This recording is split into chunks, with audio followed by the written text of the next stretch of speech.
and welcome to another episode of Earth911's Sustainability in Your Ear, the podcast conversation about accelerating the transition to a sustainable carbon-neutral society. I'm your host, Mitch Ratcliffe. Thank you very much for joining the conversation today. Imagine the circular economy, a world in which everything we buy and use is collected and recycled, composted, or passed on for continued use in order to lower our environmental impact as a society. The vision sounds a long way off, and it will be a long time until everything can be recycled and composted economically. A few companies, however, are pioneering circularity, including Loop, a consortium of consumer packaged goods brands spearheaded by the specialty recycler TerraCycle. But I've been intrigued by small startup companies that have introduced circular products. And our guest today is Lindsey McCoy, who started Plaine Products with her sister Alison in 2017. Today, Plaine Products offers 16 fully circular personal care products, including shampoo, conditioner, moisturizer, and lotion. Their personal care products are made with vegan ingredients and come in aluminum bottles that customers rinse and return to be refilled when they're empty.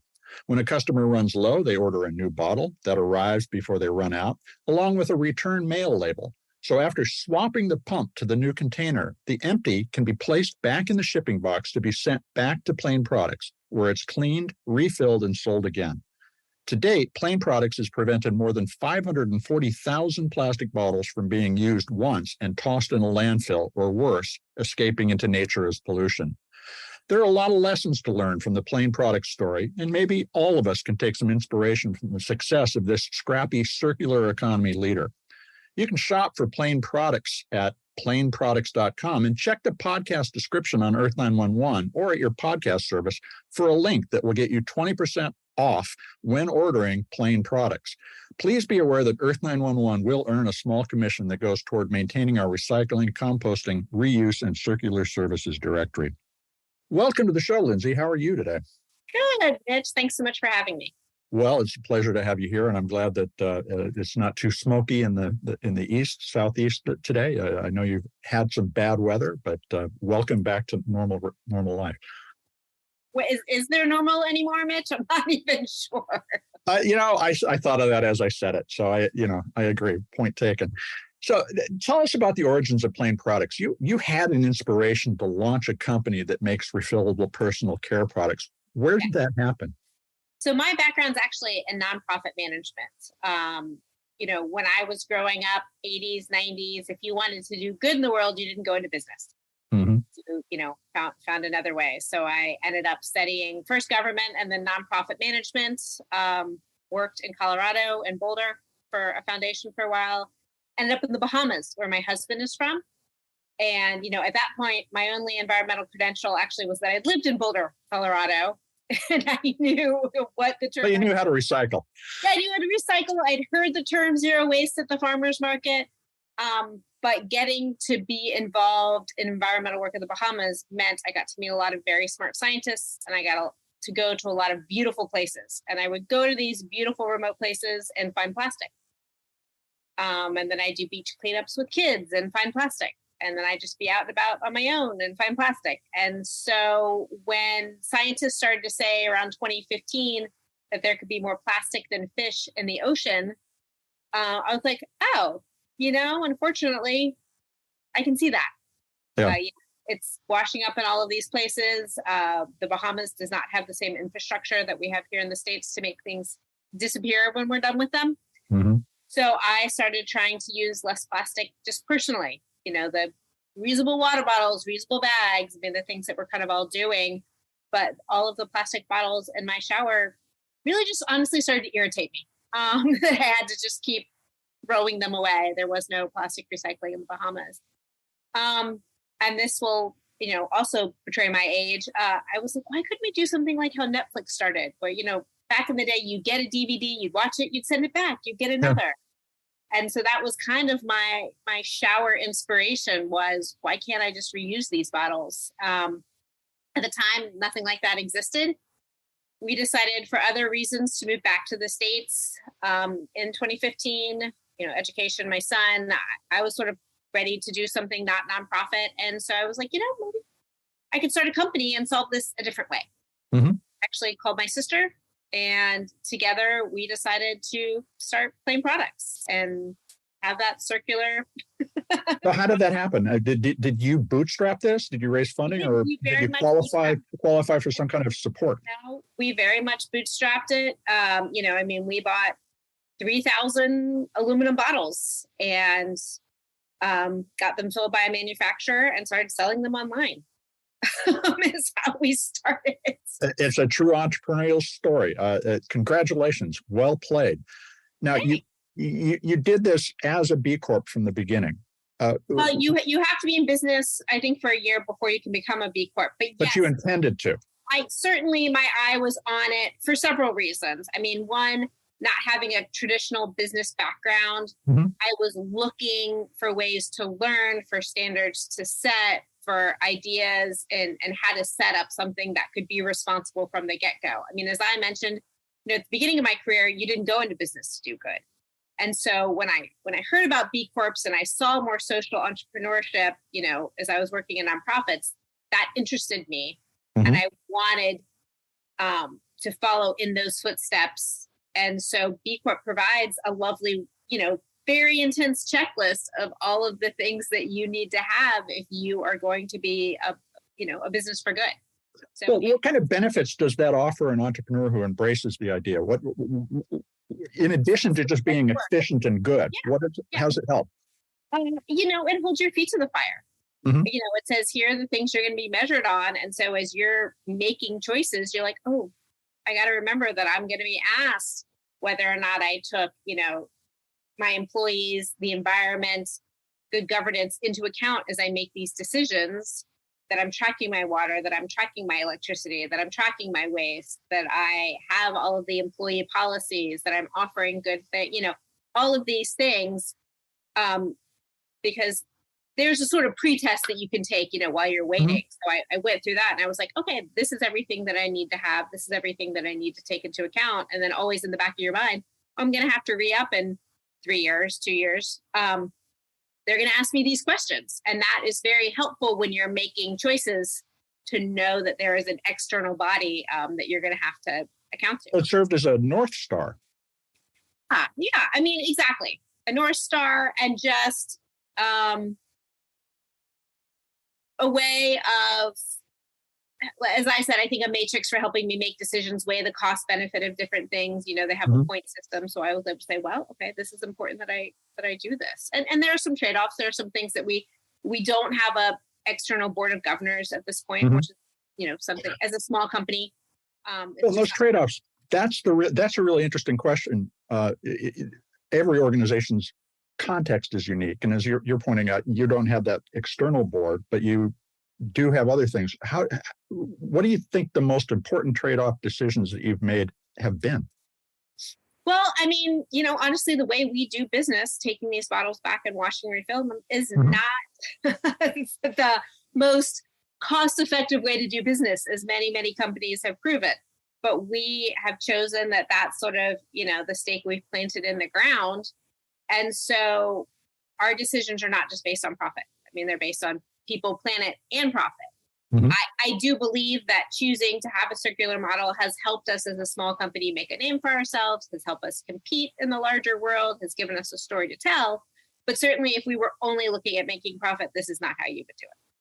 Well, you've also tackled two different problems. One is making vegan products, and the other is the refillable packaging we've already talked about. Obviously much cheaper to put water and chemicals in a bottle than it is to have a bunch of natural ingredients. Well, which was the harder problem to solve, the vegan ingredients or the refillable packaging? Both. Both. Okay. We got into this for, to try and help reduce waste in the world, to see if a circular model would work, to see if there were people who were interested in that. Then I started learning about ingredients. I considered myself a relatively educated consumer, but I had no idea how many chemicals were in mainstream products and how concerning a lot of them were to our health. So that was a huge learning curve for me. So as we looked at different manufacturers to work with, all of a sudden, the bar kept getting higher of this has to work. And what's the point of creating an environmentally friendly package and then putting a bunch of chemicals that I wouldn't want washed down the drain? or that I wouldn't want on my body or on my child's body. Well, as we've spoken offline about this. You have embraced the idea, as we do here at Earth911, that perfection is the enemy of progress. How did that idea help you break down this launch into manageable projects, to tractable problems? I think there was just first an acceptance of it wasn't going to ever be perfect, but we had to start somewhere.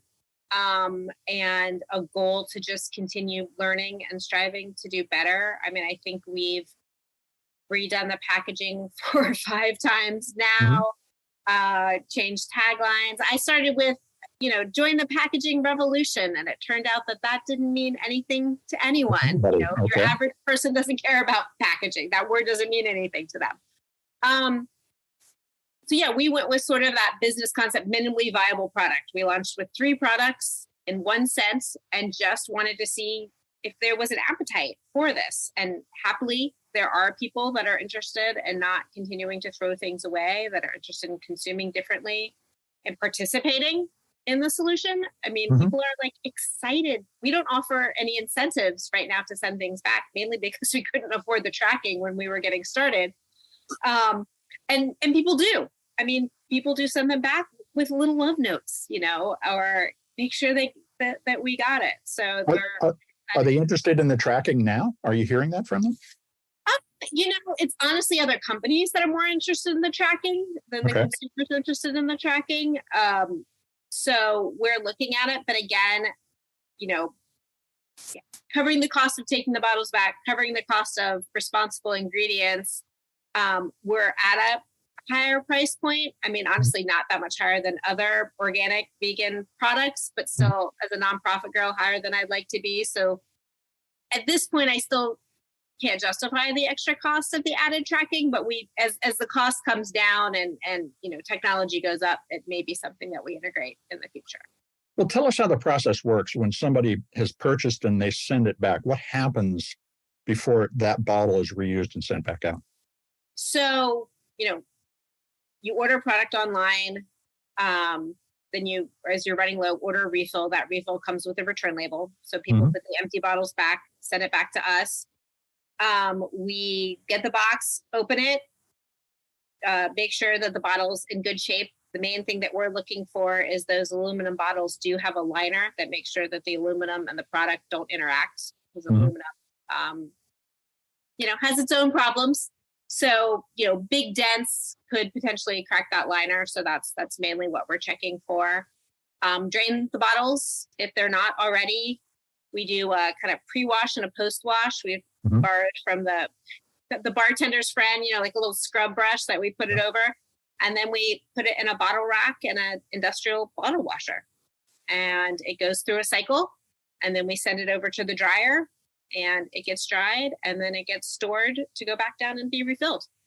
The other thing about the process that I found interesting is you have a subscription program, but of course people consume this kind of product at very different rates. So how do you do a subscription if it's monthly, for instance? How does that work?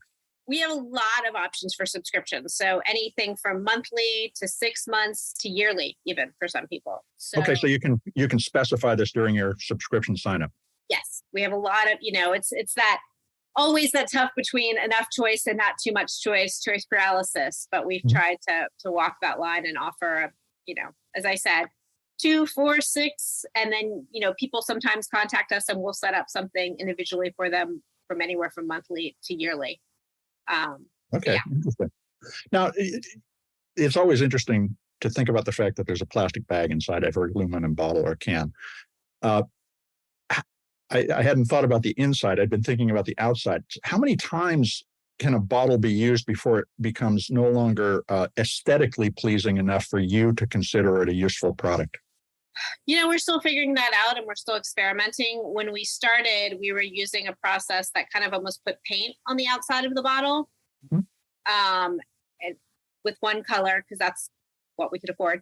And we were seeing that we were losing about 20% of the bottles to that chipping off. Right. So that felt like too much to us. So we now have 2 different methods going. We were able, with our higher volume shampoo and conditioner, to actually print in the bottle like an aluminum can. Mhm. So there's nothing to chip off. And then for our smaller volume products, we tried a thick label that thus far holds up great to washing. So we're Right. doing both of those, and we don't honestly know. I mean, they're still going, but as you mentioned, our product cycle is long. We've had them for about a year, so I think we're on our second cycle with some of the bottles, and we're just gonna keep going as long as we can. I mean, certainly we washed both of them 10 to 20 times before we even started to make sure that Sure. it could hold up, and that doesn't seem to be a limiting factor. Do you have a sense of how many times it has to be used for it to be economically viable for you? I've seen a few. Well, there's two. There's economically viable, and then there's, life cycle analysis. I've Sure. seen something that says it needs to be, at least 3 times from a life cycle perspective to make sense. I've seen 10 times. For us, honestly, the cost by the time we get it back and wash it is a little the same or a little higher than buying a new bottle. So again, to my earlier point of this is not the way to make money. But I feel like it's a responsible way to do business. And, certainly the higher volume of reuse, those costs will come down. I mean, in a perfect world, if more companies were doing this, if more cities were doing this, there would be reuse stations around the country. We wouldn't be shipping them back and forth around the country to get them back to us. And all of those costs would continue to decrease. Now, if a customer has a terribly dented or scratched bottle, so it's effectively unreturnable, what can they do with it? We encourage them to recycle it locally. And, Mhm. Again, the lovely thing about aluminum is of all of the things, it seems like it is, well, you're the expert, but the most likely to successfully be recycled. So, As long as you wash it and send it in dry, it's perfectly acceptable in almost any program in the United States. yes. So that is the one beauty of it. And I mean, again, I'm not telling you anything you don't know, but as I learned, plastic usually can only be recycled once or twice before it becomes unusable and is thrown away. Aluminum, it has a much longer life cycle. Yeah, well, actually, we're on the verge of seeing plastic go from a 1 or 2 to longer. We don't yet know how many with some new technology, but your point about the infinite recyclability of the metal is well taken. This is something that, in aluminum's case, about 75% of the stuff that's ever been mined is still in use. So it's a very malleable and reusable material. Do you have a sense of the comparative environmental impact of the two different types of packaging, that plastic and aluminum? Have you thought about and explored that as you do your research? I mean, yeah, this goes back to your point about perfection Mhm. early on. There is, short of making all of your own products and using them Mhm. up within your home, there is nothing that doesn't have an impact. I think our goal and what we're looking at is not only the impact of extracting those things, Mhm. but then the full life cycle. I mean, unfortunately, when plastic does end up in a landfill, there's still, pollution and off-gassing that continues to occur at that Centuries. point.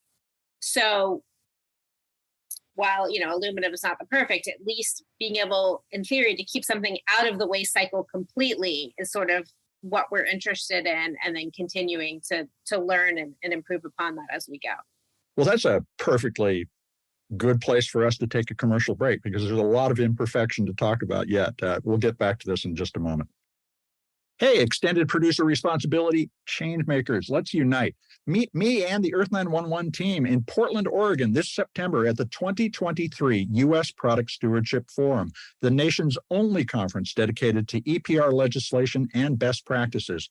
The circular economy is being crafted today, brick by brick, with EPR legislation, and packaging recycling efforts are leading the way. 2022 saw unprecedented momentum, with 18 states considering over 60 EPR bills, and 6 became law. This year in Portland, you'll find exclusive insights from globally recognized EPR experts. The Product Stewardship Institute invites you, the movers who will shake their regional recycling and composting systems with new ideas. Network. Hone your EPR knowledge and form strategic alliances to drive the circular results this world needs. Now is the time for producer responsibility. So join us at the 2023 U.S. Product Stewardship Forum in Portland, Oregon. That happens from September 11th to 14th. Register today at productstewardship.us. Product stewardship is all one word, no space, no dash. Productstewardship.us. Be a part of the solution because stewardship starts with you. Let's return to the conversation with Lindsey McCoy, CEO and co-founder of Plaine Products, which makes a wide range of circular personal care products. You know, Lindsey, I was really impressed by your shipping packaging. There was no plastic inside other than the pump that goes into the product. No plastic tape, and the box is completely recyclable. How does that embrace of sustainability in your packaging change your costs? Is it more expensive to ship in your packaging, or are other brands just not trying hard enough? Both. Okay. both are true. You know, we do invest a little bit more in our boxes to make them a little thicker to protect those aluminum bottles. But because of our circular model, we get a lot of those back and we reuse them. So we actually see that as a way to spread that cost out. So I don't think that costs us much more. The paper tape is obviously more expensive than plastic tape, but again, why go to all of this trouble and then make the boxes harder to recycle by putting plastic tape on them? I mean, to me, that just doesn't make sense. And then, you know, we did design the boxes. We have inserts instead of plastic fill. I'm sure that's a little bit more expensive, but it just makes sense. You know, why, again, add some unnecessary plastic if you can just do it better? So it is a little bit more expensive, but again, I feel like to our customers, it's almost a marketing cost to me of, you know, we're going to attract customers for this reason and then send them a bottle with a bunch of bubble fill around it. Like I wouldn't use that. I'd be frustrated and mad. So, you know, it's just part of, again, starting from a place of sustainability, which is where we as a company started, you know, and as a B Corp, you know, answering all of these questions about our suppliers and our products and just ourselves. You know, when you make a product for yourself, you also answer those questions of like, would I be frustrated if I got this package full of plastic? Yes, I would be if I was buying a product that I thought was environmentally responsible. Well, do customers take pride in the fact that they're reusing the box too? Do they enjoy the fact there's multiple labels on something that they're sending back? Yeah, no, they do. I mean, occasionally somebody will say, you know, but for the most part, yes. I think when people buy from us, they are buying into the entire model. You know, we don't get really complaints about, you know, the age of the boxes, which is great. You know, I think, and the transparency we do a lot of on our social, you know, videos of which are amazing to me, but people love them. You know, here we are in the warehouse, emptying out the bottles, washing the bottles, stacking the boxes for reuse. Here we are putting bottles in older boxes and sending them back out. So it is pretty easy to tell that we do what we say we do. I mean, if you just look at some of our boxes, you can tell they've been around the block a few times. Let's talk about that one piece of plastic, the pump. Do pump designs limit their recyclability intrinsically, and have you explored alternatives that might be recyclable? So a few things about the pump. One, we really encourage people to reuse the original pump that we send them. So I think we're one of the few companies that just do not automatically send a pump anytime you order a product. Yeah, I saw that as a benefit, by the way. Yeah, I mean, I do too. I don't, you know, it is harder. It is more confusing. It requires, you know, more effort on the website. And again, there's trade-offs there. I mean, we couldn't just use a generic template website. We had to kind of get somebody to design something for us to make that an option with each product. But again, it was important to me. I mean, I buy some protein shake mix and I get so irritated that there's a new scoop every time. I don't need a scoop. I got plenty of scoops. Please stop making me buy this stupid scoop. So my own personal bias, I hate waste. I hate unnecessary things. So yes, we send a pump once and then we encourage people to just get the refill bottle and the return label. No more pumps. And just to be clear, if they do need a pump, you have them. Oh yeah, no. We send them with the first purchase. And if you want more, you can come back. But yeah, pumps are very hard to recycle. We do work with a group called PACT that started in the consumer or the beauty industry. It's a conglomerate of a bunch of beauty companies that are trying to move recycling forward, hard to recycle products. So if people do send their pumps back to us, we can work with PAC to make sure they're recycled. But yes, as you mentioned, there are many different types of plastic. There's a spring. I mean, if you were just to put that pump in your curbside recycle bin, it would not be recycled. Right. There are many people working on pump options, trying to make them either out of metal or out of more recyclable, to the learning piece, to the perfection piece. We're waiting. We're talking to people. We're happy to be a pilot. When somebody cracks that, it'll be very exciting. I think the other thing that I'm looking for in a pump, this is just consumer feedback, is help with portion control. Because one of the problems with shampoo is, you just, and it's all gone very quickly. Yes. Could you say this is the ideal amount with one pump? We went with a pump that has a smaller, it's like a 2cc. I don't want to say that other companies purposely make you turn it upside down and squeeze because you use more, but it does seem like that's part of what they're going for. So yes, I'm sure that there is a perfect serving size. Unfortunately, as we discussed earlier, everybody has very different needs. I mean, my shampoo needs are probably different than your shampoo needs as far as what's the perfect pump. Well, my quarter inch of what hair is left certainly requires less shampoo than yours. And, again, there's a difference. Our products are aloe-based. So we encourage people to not use much and add a little bit of water as they're shampooing. So, that's a piece of it too. The other comment that I want to get back to, just when you were talking about costs, as I'm sure you're aware, in this country right now, fossil fuels are still subsidized. Yeah.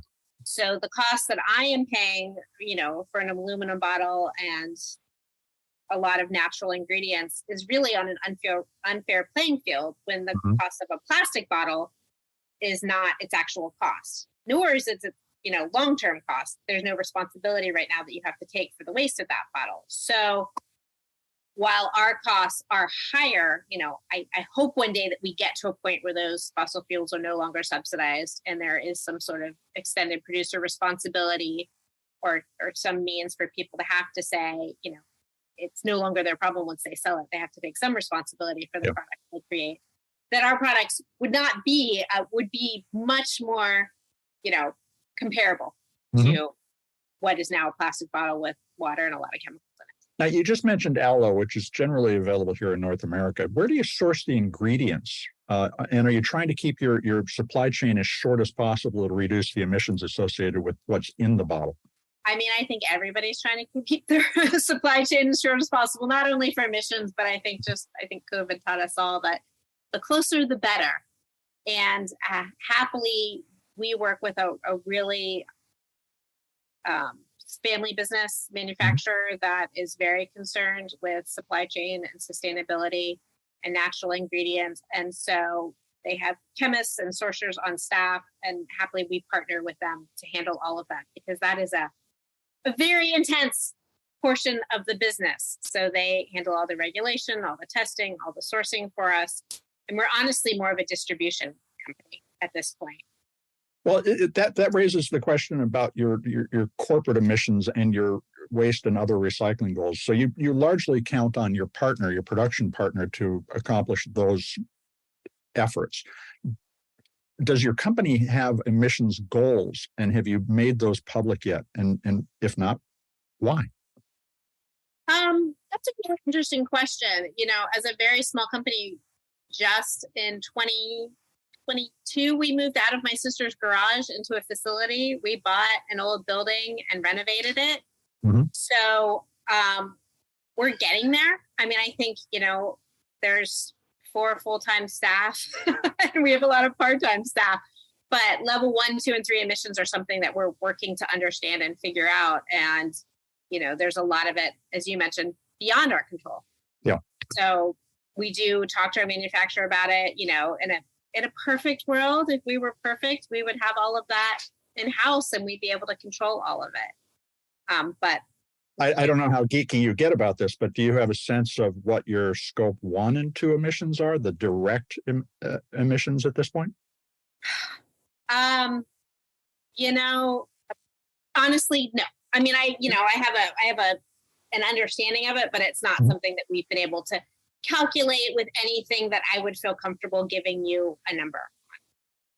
Fair enough. And I think, especially for a lot of smaller organizations that are dependent on other parts of their supply chain so deeply, this is a consistent problem. So I look forward to hearing more about that as you guys get there. Now, you mentioned Netflix, and that was their initial strategy of mailing DVDs was a placeholder because they knew streaming was coming. I even had a conversation with Reed Hastings about this at one point. You've had your Netflix transition moment.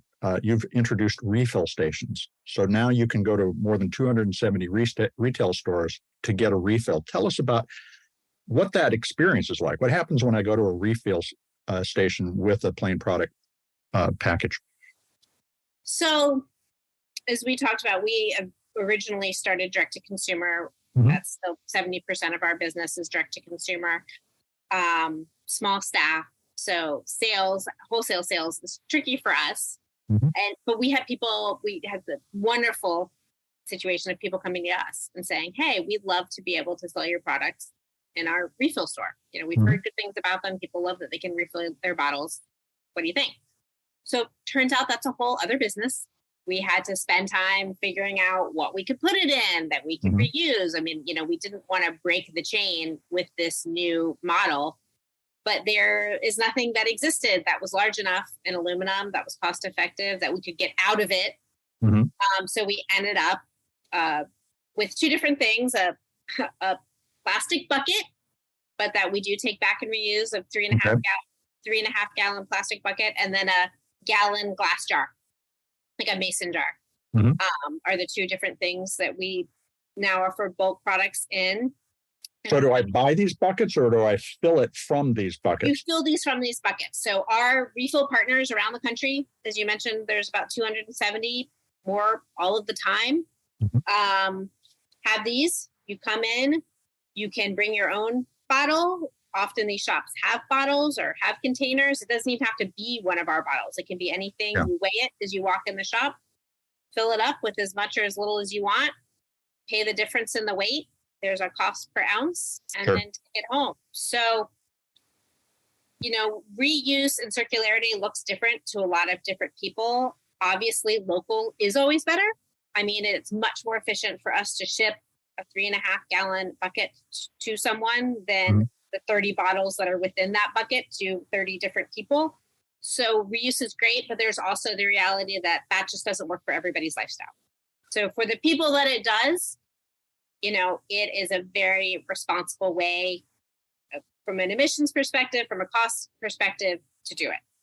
There are some people that, that just doesn't work for them.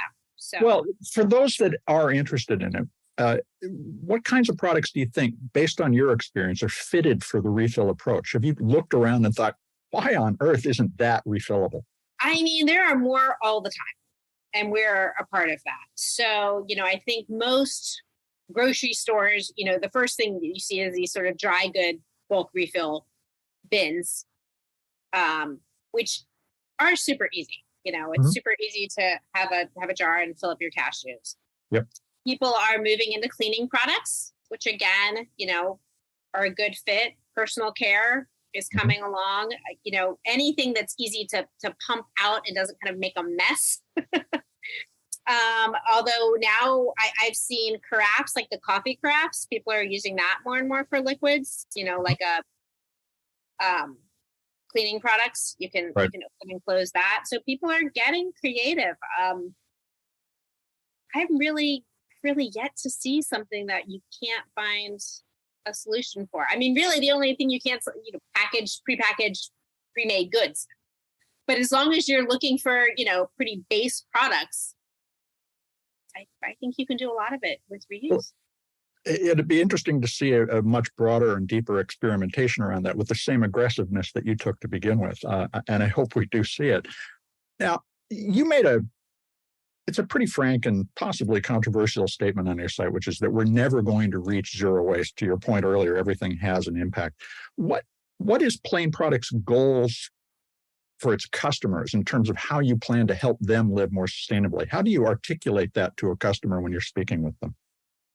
Well, There's a few different pieces. I mean, I think one, zero implies a level of perfection Mm-hmm. That can scare people away. Mm-hmm. I mean, I think, somebody could give them the excuse to say, well, I'm never going to be zero waste. What's the point of even trying? And in the way our society works today, it is nearly impossible. I mean, I won't say impossible, but nearly impossible to be zero waste. I mean, there's just so much packaging. There's so much plastic. There's so many things that you can't recycle.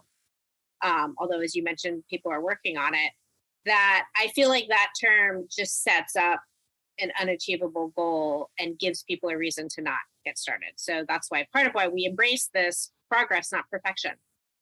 Mm-hmm. Do what you can.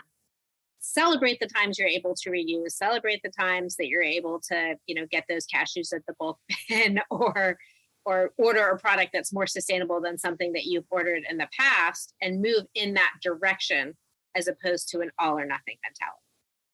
As you think about the conversations you've had with other executives in other categories, not just your own, when you imagine a circular economy, say in 10 or 20 years, how much or what percentage of stuff do you think we will be reusing or recycling or recirculating instead of sending to landfill? Well, I mean, I think packaging makes up a pretty big percentage of what we're sending to the landfill. I mean, between packaging and food waste, that accounts for a lot of what goes. So, if we can eliminate a lot of that packaging, I would think that, and work on food waste, I would think that would get us huge portion of the way there. And as I mentioned, really scale is part of the issue right now. And the lovely piece is that this infrastructure is cheap relatively. I mean, we're talking about storage and dishwashers, and it's not hard to do. It just takes a little bit more effort and a little retraining. I mean, this is what our economy looked like in the 30s and 40s and 50s before plastic became widespread. Could we accelerate that progress by sharing the infrastructure more efficiently than we do today? Should you be working with other companies so that all of you are refilling through the same processes? Certainly, those conversations are being had. And a lot of sustainable businesses, us included, are talking to each other about how we can do that. I mean, I will say one of the lovely pieces about being a sustainable business is that the other companies that we work with are interested in these topics and want to work together. I mean, I share all the time how we wash our bottles, where we get our bottle washer from. We talk about sourcing. How do we, kind of keep things aligned so that we can work together? Those conversations are happening, and people are very interested in that. If folks wanted to follow those conversations, where would you suggest that they start? Upstream is a group that's doing a lot of good work. There's a Portland Reuse group in your area. 3R. I will. Yep, I know of them. They're doing some really interesting work around reuse and standards. Those are probably the two. Beyond Plastics over in New York is putting together an alliance. So there's quite a few groups that are working on it.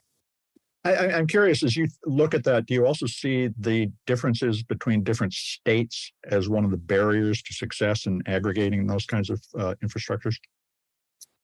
No, at this point, because I don't think that we are going to, unfortunately, maybe in the long term as government comes into play, but government has been so slow to move on these types of things that I think it's going to be more independent to start with.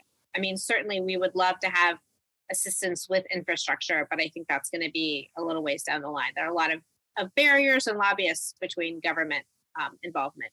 Well, you mentioned extended producer responsibility regulations earlier. Do you think that we need a national EPR standard rather than a 50 state standards? I mean, that would be lovely, but I don't see it happening. Not in our country. We're free.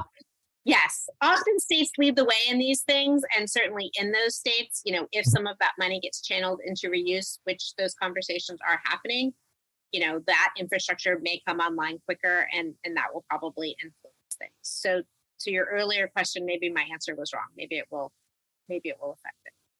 Well, let's find out. And I look forward to continuing this conversation. Besides using the link in our podcast to get a discount, when you visit Plaine Products. How can our listeners follow along with what you're working on and maybe share their ideas for refillable products they'd like to see with you?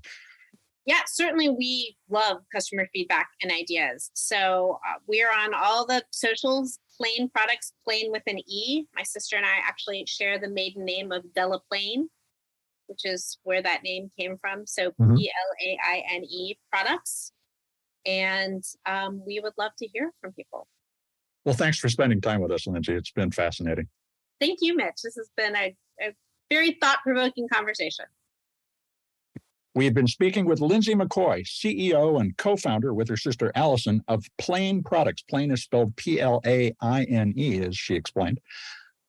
They make more than a dozen personal care products that come in reusable packaging. And you can check the podcast description for a link that will give you a 20% discount when ordering at www.plaineproducts.com. Plaine Products is all one word, no space, no dash, folks. Plaineproducts.com. The take, make, waste economy has brought humanity to the brink of ecological disaster. Earlier this month, in July 2023, the planet actually breached the 1.5 degrees centigrade increase in temperature over pre-industrial levels for just one day. That doesn't mean we've gone over the waterfall, but we're right there. The climate crisis is here. It's getting hotter, and each of us needs to take action to reduce our impact. Circular packaging and refill strategies are one important way that you can change your environmental footprint. And of course, a lot more improvements are needed in the distribution and returns infrastructure to drive the emissions, water, and other environmental impacts that we have lower. But if we start reducing packaging waste by reusing it while electrifying shipping using renewable energy, the momentum can turn toward a lower impact economy. Lindsey's comparison of Plaine Products to Netflix is a telling one. It shows how looking past today's shortcomings. For instance, there was a time when streaming video couldn't easily match the quality of a DVD, but Netflix won millions of customers over to a mail-in DVD rental model that set the stage for its explosive growth when network bandwidth made the DVD itself obsolete. By looking forward to circular strategies, companies can lay the foundation for success and profit and I think that those companies with the courage to explore reuse instead of the old take, make, waste ways are the ones who are going to win out in the long term. We will continue to talk with innovators to keep you updated about new circular options. Hey, I hope you'll take a moment to share this podcast or any of the more than 400 other interviews that we produced on sustainability in your ear. If you'd take a moment to write a review on your favorite podcast platform, I love this show. You need to listen to it. That will help your neighbors find us. You folks are the amplifiers that help spread more ideas so we can have less waste. Tell your friends, family, coworkers, everyone you know that you can find us on Apple Podcasts, Spotify, iHeartRadio, Audible, or any of the other fine purveyors of podcast goodness out there. Thanks, folks, for your support. I'm Mitch Ratcliffe. This is Earth911, and we will be back with another innovator interview soon. In the meantime, take care of yourself, take care of one another, and let's all take care of this beautiful planet of ours. Have a green day.